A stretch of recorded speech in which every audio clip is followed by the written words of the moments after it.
Hi, I'm Tim. Welcome to Watchbox, and thanks for logging on. If you love this watch, email me, tmosso@thewatchbox.com.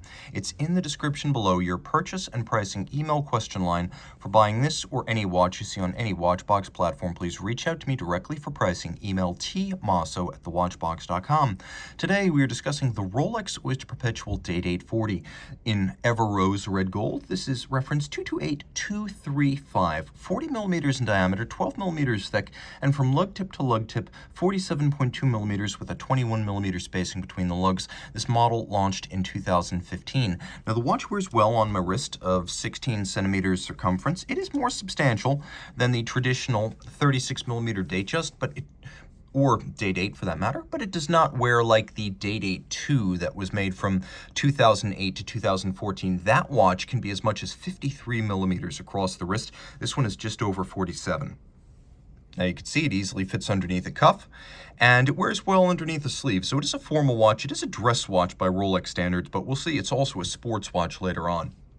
Suitable for wrists as small as 13.5 centimeters circumference. Now taking a quick look at the bracelet, there's what you can see and what you cannot see. What you cannot see is just as important. Internally, on this generation of Day-Date, the Day-Date 40, all of the little pins that retain the links are coated with ceramic. So over time, the pins cannot thin out and wear down, so the bracelet cannot stretch. That was always the cause of Rolex bracelet stretch, thinning pins within the links. That is now dead with this generation. Now, while the watch has often been nicknamed the Rolex President due to its illustrious and occasionally infamous ownership through the years, the Day-Date has always been called the Day-Date, but the bracelet, which was born with the watch in the mid-50s, is properly called the President. It's a three-link design that has more solidity than the Jubilee, but it also has the small link profile of the Jubilee, so it's very supple and flexible with the big gaps between center links and outer links to vent the wrist. The Jubilee has always vented the wrist better than the Oyster. Well, here you get the best of both worlds, a three-link design that's rugged like the Oyster, but a short link design with gaps that vents and flexes like the Jubilee. We have the crown clasp, the famous partition point between the two sides of the bracelet, betrayed only by the 5-point coronet. It's a very clean look. We have a thick gauge, full polished internal. We have a little beak and hook arrangement. You can see how the lever or locking system is actually pivoted right here. There is a pivoted lock that needs to be opened and closed, so you don't just pull this open, you unlatch it for greater security, different from the friction fit crown clasps of the past. Here, we have a twin lock crown in gold.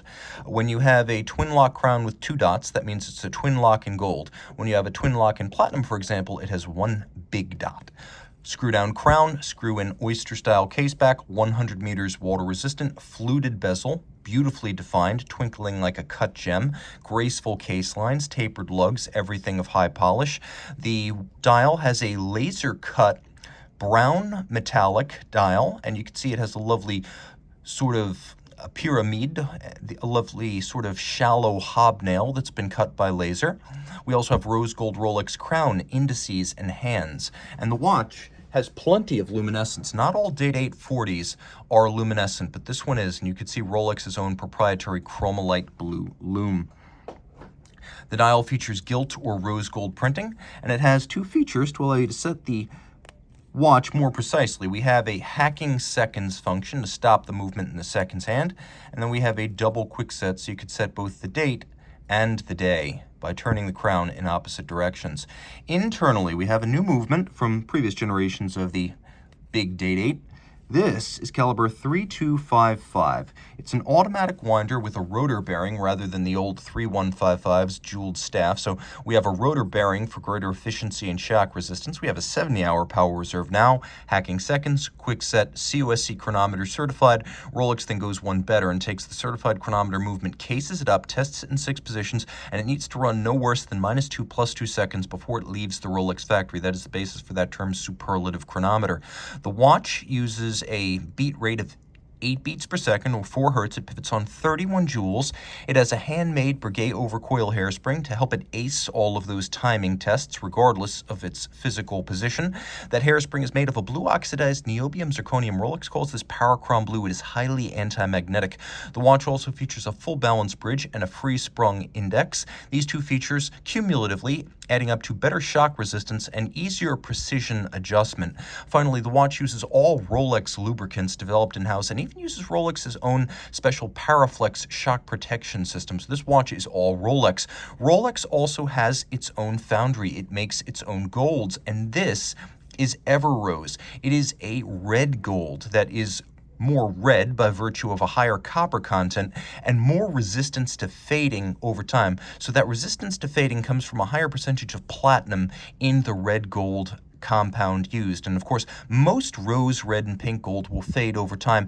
Everrose, because of its higher platinum content, will not. Reach out to Team Mosso at thewatchbox.com for purchase and pricing details.